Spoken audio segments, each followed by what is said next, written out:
to be a fly on the wall at the Drew Barrymore show when Meghan Markle made her grand entrance, because, let's be honest, this wasn't your typical Hollywood love fest. Far from it, actually.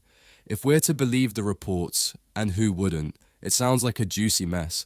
Meghan came in like a storm cloud, bringing enough drama to make a soap opera look tame. It's hard to imagine a more perfect metaphor than a Buckingham Palace butler serving tea at the wrong temperature. Yeah, that's the level of warmth Meghan allegedly brought to Drew's staff. Now, let's set the scene, shall we? Drew Barrymore, the epitome of sunshine in Hollywood, doing her thing, smiling, charming, and just radiating that "I'm here to make everyone's day better" energy. But what does Meghan do? She storms in, acting like a thunderstorm in the middle of a perfect sunny day. Reports claim that she was condescending to the crew, throwing out diva demands, and carrying herself like someone who still thinks she's next in line for the throne. Newsflash, sweetheart, you're not. Meghan might have been all smiles on the outside, but behind the scenes, it was clear that she thought she deserved a royal treatment just by showing up. The real kicker, Meghan apparently couldn't fathom that Drew Barrymore, a bona fide Hollywood A-lister with decades of experience, wasn't exactly jumping at the chance to bow down to her. I mean, how dare Drew, a wildly successful actress, producer, and talk show host, refuse to curtsy or address Meghan as Duchess?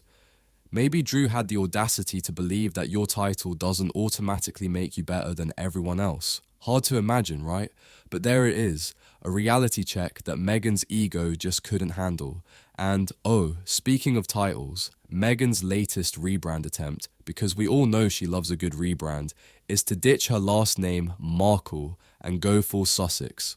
Because clearly, that's the key to her success, right? Well, apparently it's confusing literally everyone, including Meghan herself. Just a little reminder here, darling. Sussex is a title, not a surname. Even Harry isn't running around calling himself Harry Sussex.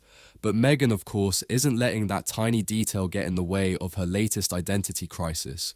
It's all part of the "I'm more important than you" show she's trying so hard to sell, and the eye rolls from Drew's team were probably audible from space. But the real cherry on top of this whole disaster? Meghan reportedly treated Drew's staff like they were beneath her, dismissing them completely, as if they should be grateful just to be in her presence, because clearly the show was all about her, right? Forget the fact that she was a guest on Drew's show. No, Meghan made sure the entire production revolved around her, because naturally, her ego needs all the attention. But, in classic Meghan fashion, her behavior wasn't exactly a hit. Word around the set is that Drew and her team were probably counting down the seconds until Meghan strutted off set, leaving behind a trail of exhausted staffers and a collective sigh of relief. Now, let's talk about Meghan's ongoing struggles, professional and personal. The reports are flying that her marriage to Harry might not be as picture perfect as the Sussex PR machine would like us to believe. Shocking, right? Combine that with her failed projects, constant reinvention of her public persona, and the growing backlash, and it's clear that Meghan's been desperately trying to stay relevant. And let's be real, she's not doing a great job of it. So what's next for Meghan? A new name? Another round of grievances? Maybe she'll come out with a tell-all book titled "How I Was Bullied by Drew Barrymore's Staff." At this point, nothing would surprise me, but one thing's for sure. No matter how hard Meghan Markle tries to rebrand herself, the world is just not buying it, and it looks like Drew Barrymore isn't either.